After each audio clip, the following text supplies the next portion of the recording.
हमारे चैनल को सब्सक्राइब करना न भूलें। यहाँ हजारों कहानियां हैं आपके लिए।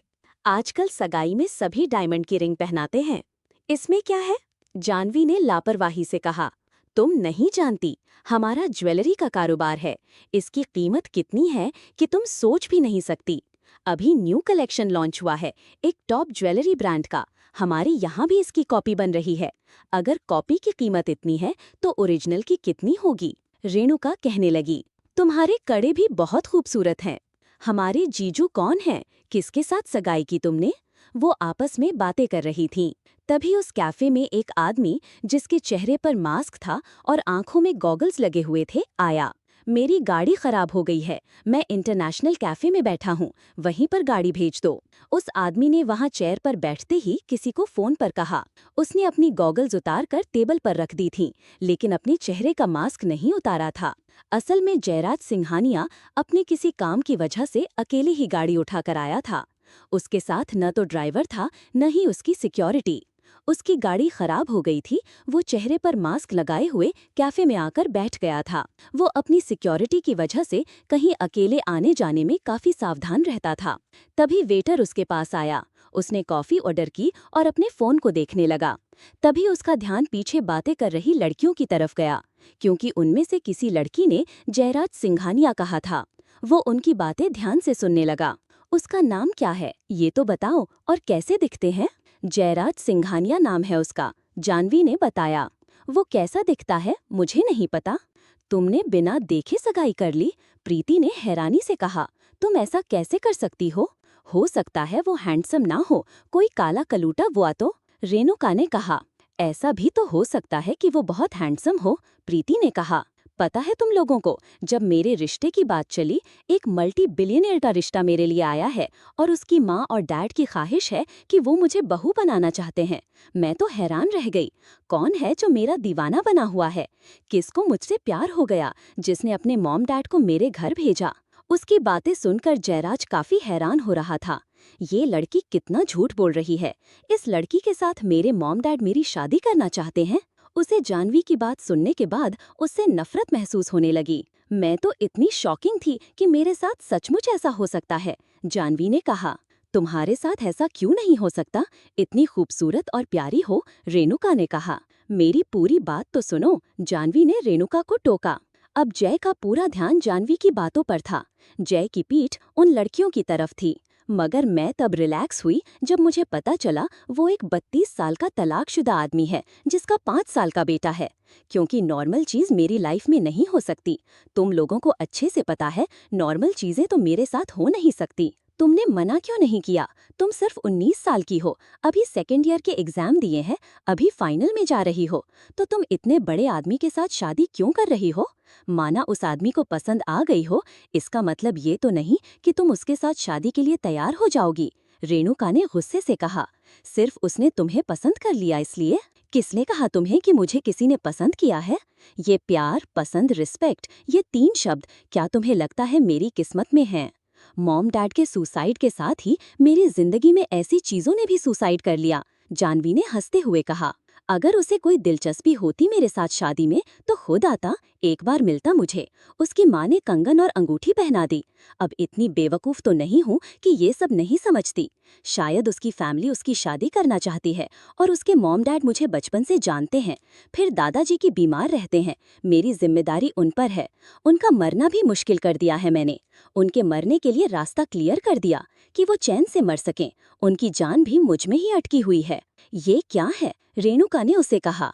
प्रीति और रेणुका दोनों उदास होकर जानवी की तरफ देखने लगे। तुम लोगों के चेहरे क्यों उतर गए हैं? उसका नाम गूगल पर सर्च करके उसकी तस्वीर नहीं देखेंगे?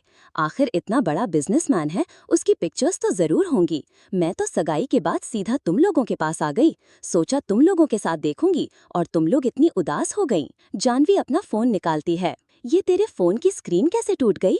रेणुका ने उसे कहा। मैं अमरूद के पेड़ पर चढ़ गई थी, उसकी टहनी मजबूत नहीं थी, वो टूट गई, मैं गिर गई, मेरे घुटने पर चोट है, मेरी कोहनी में भी चोट लगी है और मेरे फोन की स्क्रीन टूट गई। कोई सीधा काम तो करने से रही। प्रीति उस पर गुस्सा हुई। कोई बात नहीं, मैं आते हुए ठीक करा कर ले जाऊंगी। अच्छा, क्या नाम बताया था तुमने उसका?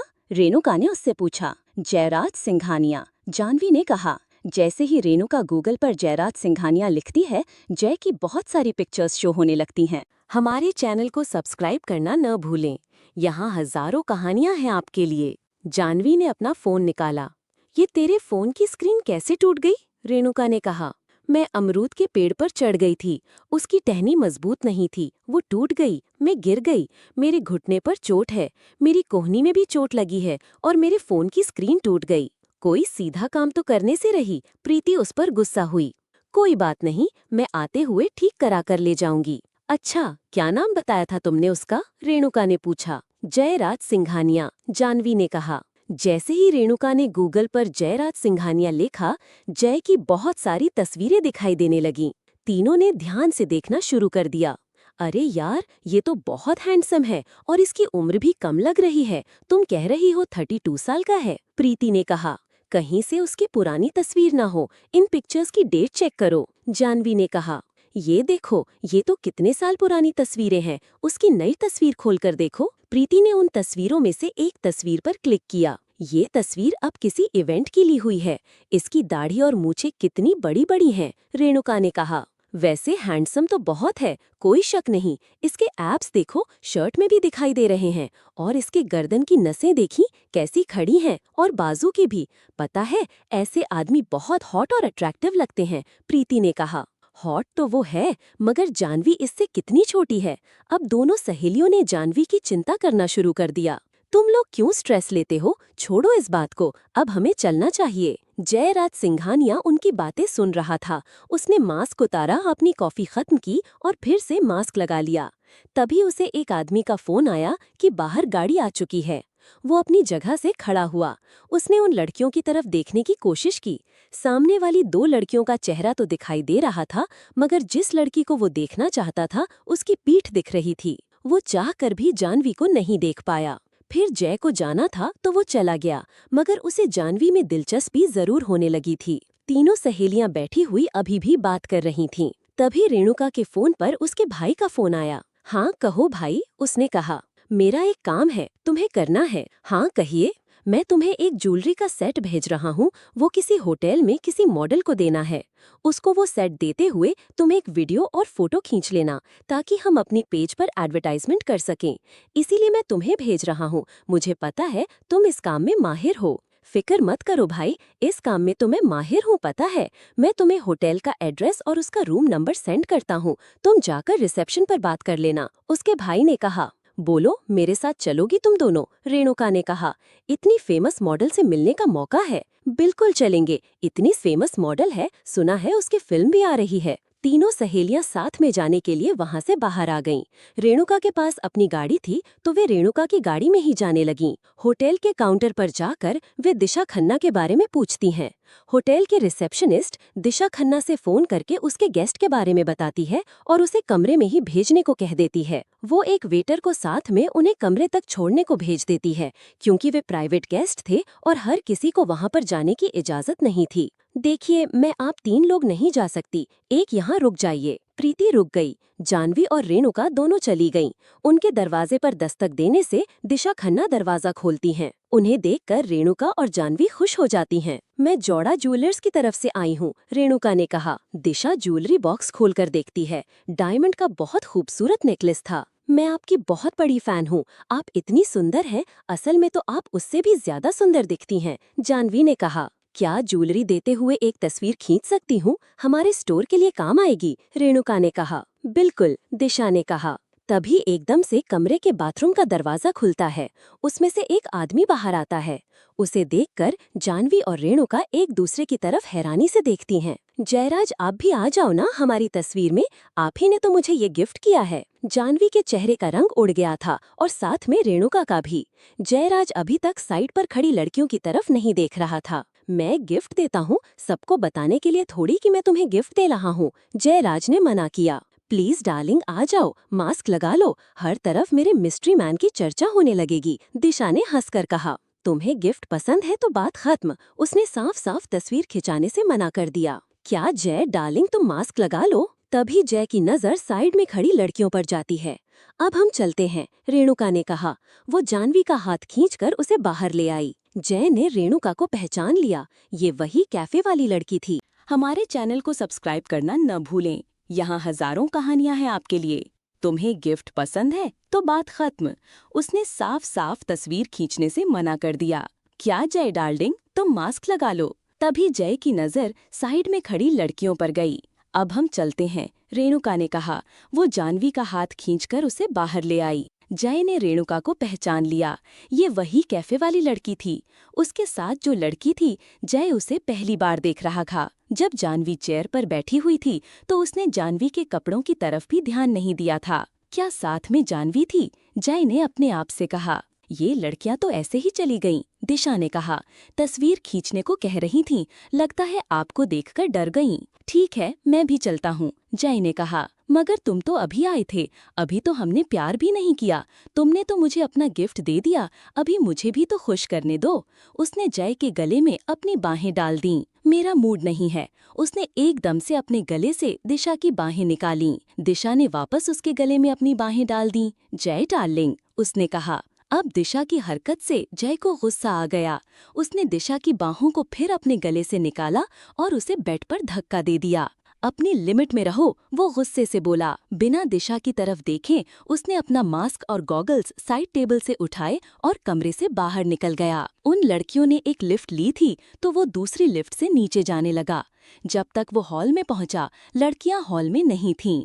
वो आराम से बाहर गया। वहां होटल के गेट के एंट्री की एक साइड पर फ्लावर्स और गमलों के लिए थोड़ी ऊंची जगह बनी हुई थी। जानवी वहां बैठी थी और दोनों उसके पास झुकी हुई थीं। जानवी, तुम ठीक तो हो ना? प्रीति ने पूछा। अच्छी बात है कि तुम अपनी दवाई अपने साथ रखती हो। पता नहीं तुम्हारे साथ ही ऐसा क्यों होता है। मेरे मन में कहीं ना कहीं ये ख्याल था कि जय अगर तुमसे बड़ा है तो क्या हुआ, शायद वो तुम्हारी परवाह करेगा। मैं सोचती थी अब वो तुमसे नहीं मिला तो कोई बात नहीं, मगर जब शादी के बाद वो तुम्हें जानेगा तो तुम जैसी लड़की पाकर वो खुश होगा।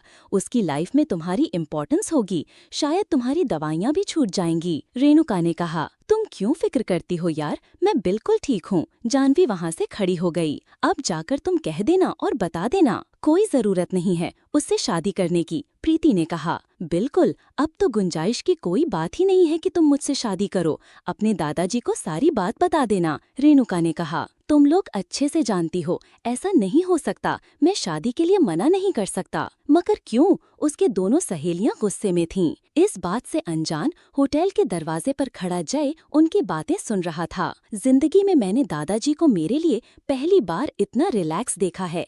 कभी वो मेरे लिए अंकल से लड़ते हैं, कभी आंटी से लड़ते हैं, कभी उनके बच्चों से, और वो इतने खुश हैं मैं बता नहीं सकती। कोई बात नहीं, शादी होने दो, देखते हैं क्या लिखा है मेरी किस्मत में। चलो अब चलते हैं। मुस्कुराती हुई जानवी भी उनके आगे होकर चलने लगी।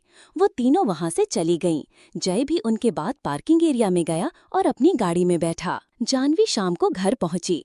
तीनों सहेलियां प्रीति के घर चली गई थीं। वो लोग वहीं बैठी रहीं। अब तो शादी होने वाली है, कोई आने जाने का टाइम होना चाहिए, फिक्र होनी चाहिए तुम्हें। उसकी आंटी ने उसे देखते हुए कहा। आंटी, मैं, रेणुका और प्रीति हम साथ में थे। बातों में हमें टाइम ही पता नहीं चला, इसलिए थोड़ी सी देर हो गई। आज तुमने पार्टी भी दी होगी। इतने बड़े मल्टी बिलियनर से तुम्हारी शादी हो रही है, सभी सहेलियों को बता रही होगी। सोनिया भी अपनी माँ के साथ खड़ी थी। उसने कहा, मगर ज्यादा खुश होने की जरूरत नहीं है, वो तुमसे इतना बड़ा है और भी बहुत कुछ सुना है मैंने उसके बारे में। सोनिया सोफे पर बैठ गई। तुम जैसी लड़की उसके साथ बिल्कुल मैच नहीं करती। कपड़े पहनने का तरीका तुम्हें नहीं है, बात करने का तरीका तुम्हें नहीं है, सबसे बड़ी बात, तुम उसके साथ कभी अच्छी नहीं लगोगी। देख लेना, वो तुम्हारी तरफ देखेगा भी कहीं नहीं। जानवी ने उन लोगों को कोई जवाब नहीं दिया। वो अपने कमरे की तरफ जाने लगी। ये तो लगता है हमसे बात भी करना नहीं चाहती, किसी बात का जवाब भी नहीं दे रही। अभी से इसमें इतना नखरा है। अब वैसे शादी के बाद तो तुम्हें ये घर छोटा लगने लगेगा, तब तो तुम यहाँ आएगी ही नहीं। तानिया भी चुप नहीं हो रही थी। सोनिया जानवी से 2 साल बड़ी थी तो तानिया जानवी की उम्र की थी। तानिया से छोटा उनका एक भाई था। ऐसा नहीं था कि ये कोई गरीब लोग थे। जानवी के अंकल सोमनाथ की अपनी रेडीमेड कपड़े की फैक्ट्री थी और काफी अच्छे खाते पीते लोग थे। मगर जय जयराज सिंघानिया के सामने उनकी कोई हैसियत नहीं थी। अब जानवी उन तीनों को इग्नोर करती हुई अपने कमरे में चली गई। मूड उसका पहले ही बहुत ज्यादा खराब था और उन्होंने अपनी बातों से उसका दिल और दुखाया था। उसने अपनी प्लाजो की पैंट में से अपनी दवाई फिर निकाली और उस दवाई की 2 गोलियां निकालकर अपने मुंह में रख लीं। फिर उसने जोर जोर से सांस ली, अपनी आंखों में आए हुए पानी को साफ किया। फिर थोड़ी देर में जैसे दवाई का असर हुआ वो रिलैक्स हो गई। हमारे चैनल को सब्सक्राइब करना ना भूलें। यहाँ हजारों कहानियां हैं आपके लिए। अब जानवी उन तीनों को अनदेखा करते हुए अपने कमरे में चली गई। उसका मूड पहले ही बहुत खराब था और उन्होंने अपनी बातों से उसका दिल और दुखाया था। उसने अपनी प्लाजो की पैंट से अपनी दवा निकाली, 2 गोलियां मुंह में रख लीं और जोर जोर से सांस ली। आंखों में आए आंसुओं को पोंछते हुए उसने थोड़ी देर बाद दवा का असर महसूस किया और वो शांत हो गई। उसे अपने दादाजी की आवाज सुनाई दी। वे उसे बुला रहे थे। जानवी, कहाँ हो तुम? वो अपने कमरे से बाहर आई। उसके दादाजी हॉल में आ गए थे, जहाँ सोनिया, तानिया और उसकी चाची बैठी हुई थीं। आपने मुझे बुलाया? वो उनके पास आकर बैठ गई। हाँ बेटा, कल ही दिन है हमारे पास शॉपिंग के लिए, तो कल चलेंगे शॉपिंग करने। तुम्हारी सास ने एक स्टोर पर बुलाया है तुम्हें वहीं जाना है। उसके बाद अपने लिए सामान हमारी तरफ से भी ले लेना। तुम तीनों भी इसके साथ चली जाना। दादाजी ने उन तीनों माँ बेटी से कहा। मैं तो कल फ्री नहीं हूँ, तनु ने कहा। और हमारे भी कॉलेज हैं, उन दोनों ने भी साफ मना कर दिया। कोई बात नहीं दादाजी, मेरी सहेलियां हैं, मैं उनके साथ चली जाऊंगी। आप क्यों टेंशन लेते हो? जानवी मुस्कुराकर बोली। आपको पता है चाची जी की कल डॉक्टर से अपॉइंटमेंट है और उनके कॉलेज में टेस्ट चल रहे हैं। ठीक है, जैसा तुम लोगों को अच्छा लगे, दादाजी ने कहा। जानवी अगली सुबह जल्दी जल्दी तैयार होकर घर से निकली। उसने अपने साथ अपनी दोनों सहेलियों रेणुका और प्रीति को बुला लिया था। वो अपनी ससुराल के अलावा अपनी खुद की तरफ से भी कपड़े लेने वाली थी। उसके दादाजी ने उसे अपना कार्ड दिया था। उन्होंने उसकी शादी के लिए पैसे इकट्ठा करके रखे थे, उसी से वो ज्वेलरी और कपड़े खरीदने वाली थी। वो तीनों उस फेमस डिजाइनर के स्टोर पर पहुंची जहां उन्हें जया ने बुलाया था। वो तीनों सहेलियां पहले ही पहुंच चुकी थीं, जबकि अभी तक जयराज की फैमिली से कोई नहीं आया था। वो शादी की ड्रेस देख रही थी, तभी जया वहां आई। उसके साथ उसकी दोनों छोटी बहुएं रेखा और माला भी थीं। वो दोनों जानवी से मिलीं। हमारी तो बहुत चाहत थी कि हम अपनी होने वाली जेठानी से मिलें। पता तो चले जेठ जी किससे शादी कर रहे हैं, रेखा ने कहा। चलो शादी की ड्रेस ट्राई करो बेटा, जया ने उसे कहा। मैंने ड्रेस देख ली है, मैं आपको पहनकर दिखा देती हूँ, जानवी ने कहा। जानवी वो लहंगा पहन कर आई। मुझे ये पसंद है और मैंने साड़ियाँ भी देख ली हैं। हमारे आने से पहले ही तुमने काम कर लिया, इतनी जल्दी, माला कहने लगी। असल में मुझे अपने टेलर के यहाँ भी जाना है, मैंने कुछ शादी के लिए ड्रेस सिलवाने हैं। उसने कहा है कि जल्दी आकर दे जाना। मगर जय आ रहा है, थोड़ी देर में पहुँचने वाला है, जया ने कहा। मगर क्या जेठ जी पहुँचेंगे, टाइम होगा उनके पास, रेखा जानबूझकर कहने लगी। इन कामों में उन्हें इंटरेस्ट नहीं, उन्हें तो शादी में भी इंटरेस्ट नहीं, माला ने कहा। मेरा काम खत्म हो गया है, मुझे जाना पड़ेगा। आज ही का तो दिन है, कल शादी है, मुझे शॉपिंग भी करनी है। चाची जी और मेरी बहनें स्टोर पर मेरा इंतजार कर रही हैं। जानवी 1 घंटे में पूरा काम निपटाकर स्टोर से बाहर निकल चुकी थी।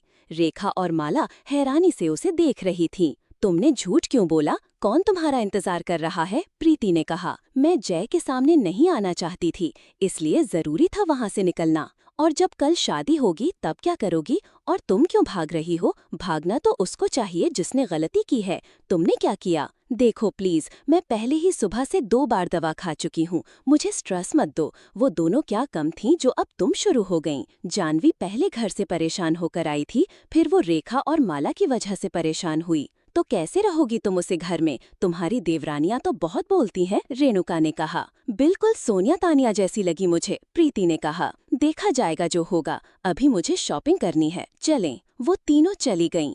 1 घंटे बाद जयराज उस डिजाइनर के स्टोर पर पहुंचा। जब वो पहुंचा तो रेखा और माला दोनों अपने लिए कपड़े देख रही थीं। आ गए तुम, जया ने उसे कहा। जयराज ने इधर उधर देखा मगर उसे जानवी कहीं नहीं दिखी। भाई, आपकी बीवी तो कपड़े सिलेक्ट करके चली गई, आप लेट हो गए। ऐसा लगा जैसे वो कोई काम निपटा रही हो। हमें लगा नहीं था कि आप आएंगे भाई, वरना हम उसे रोक लेते। रेखा कहने लगी। चलो ठीक है, मैं चलता हूँ, मुझे काम है, मैं अपना काम छोड़कर आया था। जय वहाँ से बाहर निकल गया। वो समझ गया था कि वो उसका सामना नहीं करना चाहती और 1 घंटे में कौन सी लड़की होगी शादी का लहंगा और शादी की साड़ियाँ सभी काम करके चली जाए।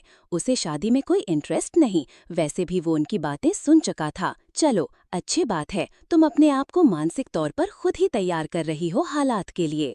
वो वापस अपने आप ऑफिस की तरफ जाने लगा। हमारे चैनल को सब्सक्राइब करना न भूलें। यहाँ हजारों कहानियाँ हैं आपके लिए। समझ गया था कि वो उसका सामना नहीं करना चाहती और 1 घंटे में कौन सी लड़की होगी शादी का लहंगा और शादी की साड़ियाँ सभी काम करके चली जाएगी। उसे शादी में कोई इंटरेस्ट नहीं था, वैसे भी वो उनकी बातें सुन चुका था। चलो, अच्छी बात है, तुम अपने आप को मानसिक तौर पर खुद ही हालात के लिए तैयार कर रही हो। वो वापस अपने ऑफिस की तरफ जाने लगा। जयराज कभी भी कहीं अकेला नहीं जाता था। अक्सर उसके पीछे सिक्योरिटी की गाड़ियां होती थीं, जो सावधानी के साथ उसके साथ चलती थीं। उसकी खुद की गाड़ी में सिर्फ ड्राइवर ही होता था।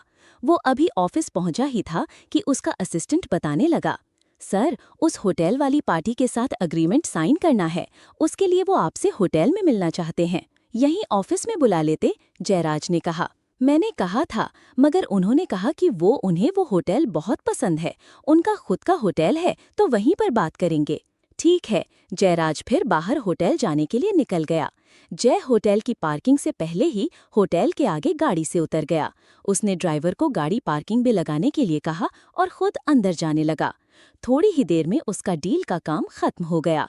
वो होटल से बाहर आया और उसने अपने ड्राइवर को गाड़ी पार्किंग से बाहर होटल के सामने लाने को कहा। वो गाड़ी का इंतजार करता हुआ आसपास देखने लगा।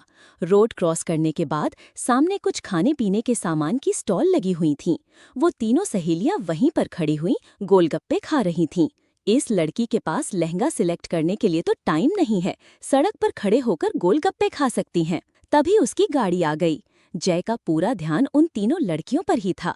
वो क्या बातें कर रही थीं, जय को साफ सुनाई नहीं दे रहा था, मगर तीनों इतनी जोर जोर से हंस रही थीं। वो उन्हीं की तरफ देखता हुआ गाड़ी में बैठने लगा। वो जानवी को ही देख रहा था।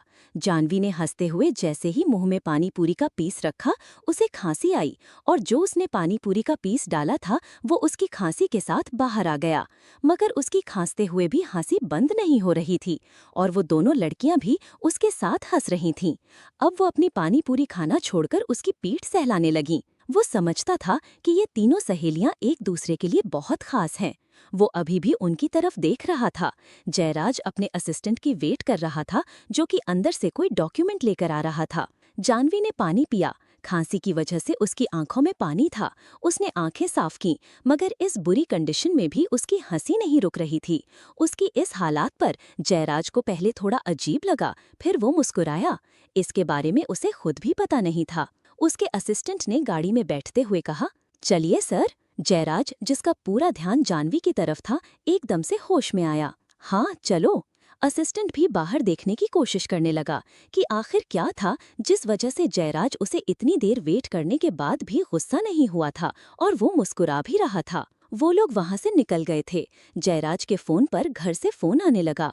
उसकी बेटे युग की नैनी रीता का फोन था। क्या हुआ रीता? उसने फोन उठाते ही कहा, आप युग से बात करो। क्या हुआ बेटा, आंटी को क्यों तंग कर रहे हो? जयराज ने युग से कहा। दादी माँ ने मुझसे प्रॉमिस किया था कि आज वो मुझे मामा से मिलाने ले जाएंगी, मगर वो मुझे साथ नहीं ले गईं, इसलिए मैं बहुत गुस्सा हूँ। ठीक है, कोई बात नहीं, मुझे लगता है आज तुम्हारी मामा नहीं आई होंगी, कल मिल लेना उससे। सभी सिर्फ बहाने बनाते हैं, कोई मुझे मेरी मामा से नहीं मिलाता, वो गुस्से में कह रहा था। पक्का प्रॉमिस है, कल हम लोग अच्छे से तैयार होकर चलेंगे तुम्हारी मामा को लेने। आप मेरी आंटी से बात कराओ बेटा। युग को अच्छे से खाना खिला दो, वो नैनी को समझा रहा था। क्या हुआ सर, आप काफी परेशान हैं? उसके असिस्टेंट मिस्टर मेहता ने पूछा। युग को मॉम ने सपने दिखा दिए हैं, अगर पूरे नहीं हुए तो क्या होगा? मगर हुआ क्या, कोई प्रॉब्लम हो गई है सर? युग अपनी मामा से मिलना चाहता है। कल उसने बात सुन ली थी शॉपिंग की, तो आज उसे भी जानवी से मिलना था, तो उसी के लिए जिद कर रहा है। तो इसमें प्रॉब्लम क्या है? वो मैडम से कल मिल सकता है। बात उससे मिलने की नहीं है, मगर समझो कोई उसकी माँ कैसे बन सकती है। और क्या लगता है तुम्हें, एक 19 साल की जो भी लड़की जो खुद बच्ची है वो उसकी माँ बनेगी? माँ बनना बहुत जिम्मेदारी का काम होता है, उसके लिए बहुत पेशेंस चाहिए होता है। और मुझे पता है मेरी माँ जैसी कोई और वैसा कैसे बन जाएगा। सोचो तुम्हारी भी वो माँ होगी। मुझे इस छोटे बच्चे की बहुत फिक्र होती है, शादी के बाद प्रॉब्लम और बढ़ जाएगी। देखिए सर, कई बातें हमें वक्त पर छोड़ देनी चाहिए। अगर युग की किस्मत में माँ का प्यार लिखा होगा तो उसे मिल जाएगा। ये बिजनेस नहीं है, जिंदगी है। हर काम सोच समझकर नहीं कर सकते हैं। ये बात तो तुम्हारी ठीक है। मैंने अलीशा से शादी भी सोच समझकर की थी। मैं उससे प्यार करता था, दीवाना था उसका। उसकी हर बात मुझे पसंद थी। मगर देखो, उसने मुझे भी छोड़ दिया और अपने बच्चे को भी पलट कर नहीं देखा। उसे तो ये भी नहीं पता वो जिंदा है या मर गया। जय का अलीशा के साथ शादी का अनुभव बहुत बुरा था। वो लोग लगभग 1 साल तक साथ रहे और ये 1 साल दोनों ने नर्क जैसा गुजारा था।